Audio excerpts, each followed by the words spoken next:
வணக்கம். வக்ரதுண்ட மகாகாய சூரியகோடி சமப்பிரபக அவிக்னம் குருமே தேவ சர்வகாரியேஷு சர்வதா.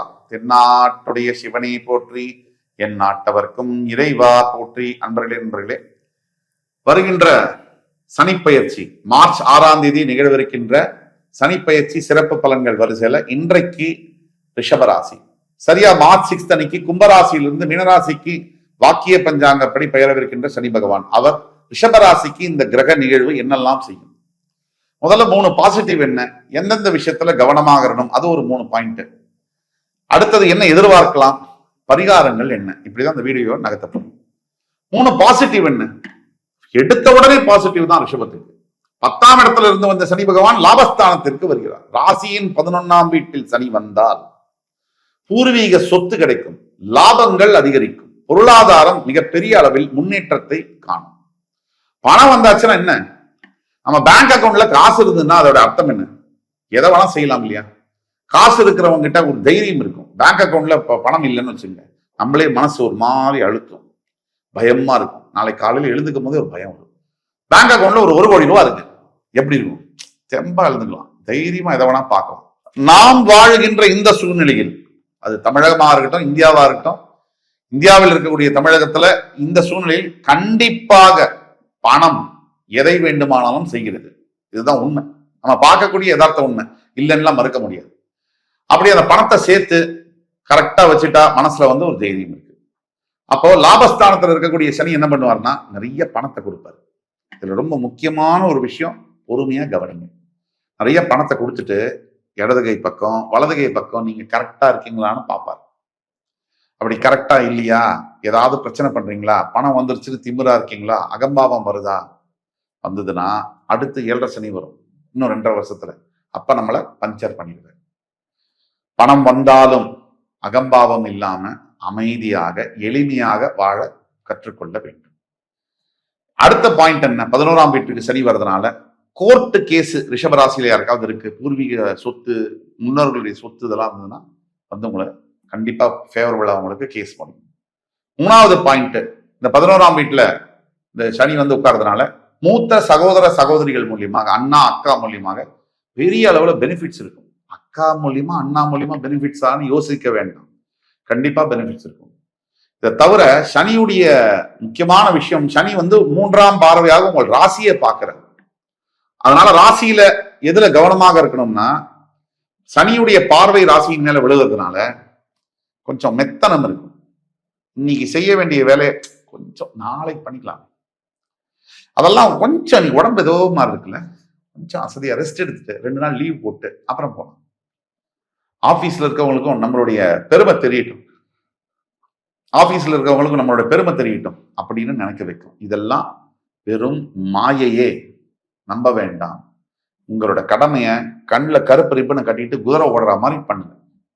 அதே மாதிரி சனியுடைய 7ஆம் பார்வை என்பது உங்களுடைய ராசியினுடைய 5ஆம் வீட்டில் விழுவதனால் குழந்தைகளுடைய ஆரோக்கியத்தில் கவனமாக இருக்க வேண்டும்.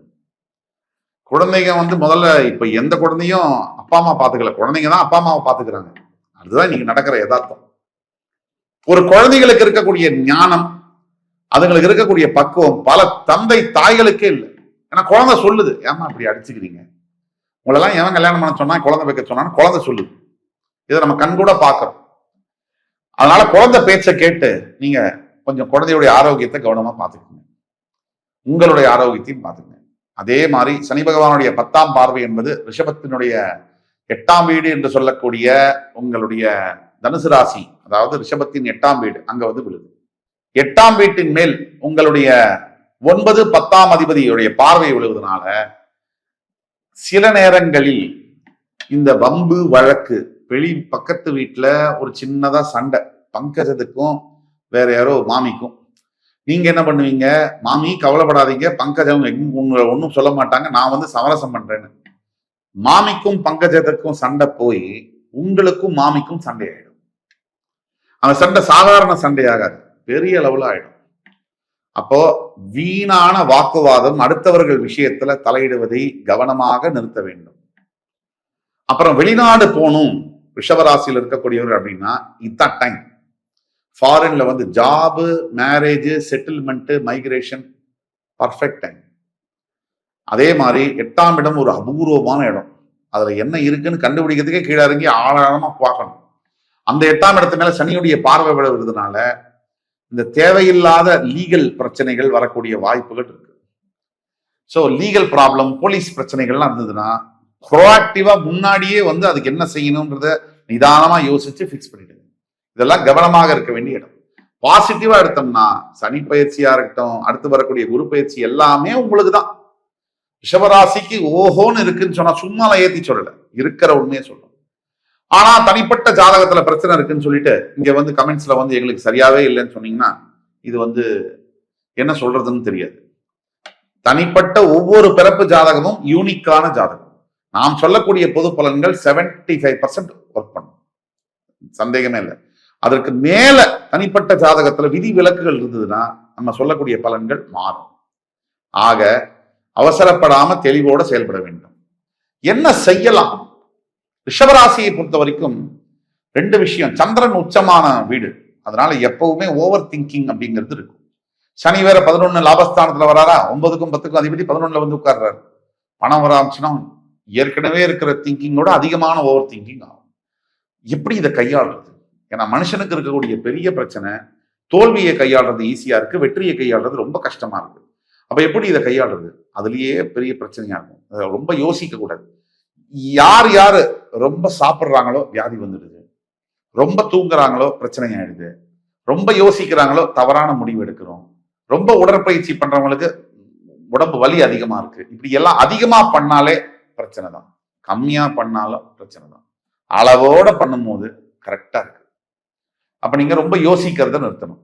பணம் வந்துருச்சுன்னு மனசு வந்து தத்தளிக்கும், கொஞ்சம் அலைப்பாயும். இங்கதான் கவனமா இருக்கணும், மனசை ஹேண்டில் பண்றதுல கவனமா இருக்கணும்.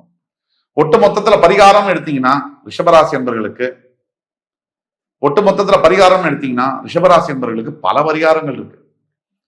கிரகங்கள்லாம் உங்களுக்கு ஃபேவரபிளாவே இருக்கிறதுனால பெரிய அளவுல பரிகாரங்கள் தேவைப்படலைன்னாலும் மனதை கண்ட்ரோல்டா வச்சுக்கிறதுக்கு, மனதை சரியாக கையாளுவதற்கு ஒரு பரிகாரம் உண்டு. உங்களால் முடிந்த தர்ம காரியங்களை செய்யுங்கள். கஷ்டப்படக்கூடிய ஏழை மக்களுக்கு, முதியவர்களுக்கு, குழந்தைகளுக்கு உங்களால் முடிஞ்ச தர்ம காரியத்தை செய்யும். மறுபடி நான் சொல்லிட்டு வரேன். சிறந்த பரிகாரம் எது தெரியுமா? அப்பா அம்மாவை மரியாதையா பேசுறது, அப்பா அம்மாவை ஒழுங்கா பாத்துக்கிறது, கட்டின புருஷனுக்கு கட்டின பொண்டாட்டிக்கு உண்மையா இருக்கிறது, அவங்கள உண்மையா நேசிக்கிறது. அதே மாதிரி குழந்தைகளுக்கு சரியான தகப்பனா சரியான அம்மாவா இருக்கிறது, தாயா இருக்கிறது. இதுதான் உண்மையான முதல் பரிகாரம். அதுக்கு அடுத்த பரிகாரம் சமுதாயத்துக்கு உங்களால முடிஞ்ச சேவைகள், முடிஞ்சது அளவோட முடிஞ்சது, அதுல 1 இல்ல 2 செய்கிறது. இதுதான் அருமையான பரிகாரம். இது அடுத்தபடியாக ஆண்டவன் உங்கள்கிட்ட கேட்கக்கூடிய பரிகாரம் தியானம். தன்னை தான் உணர்வதற்காக இருக்கக்கூடிய பயிற்சி தியானம். அந்த தியான பயிற்சியில நீங்க ஈடுபட்டீங்கன்னு சொன்னா உங்களை ஜெயிக்க யாருமே முடியாது. இது சொல்லும் போது உங்களுக்கு புரியாது. பயிற்சி பண்ணி 96 நாள் தொடர்ந்து தியான பயிற்சியில் ஈடுபடுறவங்களுக்கு நான் சொல்றது என்னன்னு புரியும். 2 இதை தவிர வேற என்ன பரிகாரங்கள் அப்படின்னு நம்ம சொன்னோம்னா, ஈஸ்வரன் கோவில்ல அருகாமையில் இருக்கக்கூடிய பழமையான ஈஸ்வரன் கோவில்ல அந்த கோவிலுடைய புனரமைப்புகளுக்கு, அதாவது எங்கெங்கேயோ சின்ன சின்ன கிராமங்கள்லாம் கூட ஈஸ்வரன் கோவில் பெரிய அளவுல இல்லாம செதஞ்சு போயெல்லாம் கிடக்கு. அந்த மாதிரி கோவில்களை தேர்ந்தெடுத்து அந்த கோவில்களுக்கு உங்களால முடிஞ்ச 2 சிமெண்ட் மூட்டை வாங்கி கொடுங்க, 10 செங்கல் வாங்கி கொடுங்க. அதை சரிப்படுத்துறதுக்கு ஒரு 10 ஃப்ரெண்ட்ஸை சேர்த்து ஒரு முயற்சி பண்ணுங்க, வாட்ஸ்அப் குரூப் ஆரம்பிச்சு. இந்த விஷயங்கள் உங்களுடைய வாழ்க்கையை மிகப்பெரிய அளவில் இமாலய வெற்றியை பெற செய்யும். இந்த எபிசோடு உங்களுக்கு பிடிச்சிருக்கும்னு நம்புறேன். அடுத்து வரும் எபிசோட்ல வேறொரு நிகழ்ச்சியில மறுபடியும் உங்களை எல்லோரையும் சந்திக்கும் வரை உங்களிடம் விடைபெறுவது உங்கள் சுபாஷ் பாலகிருஷ்ணன். நன்றி, வணக்கம், வாழ்க வளமுடன்.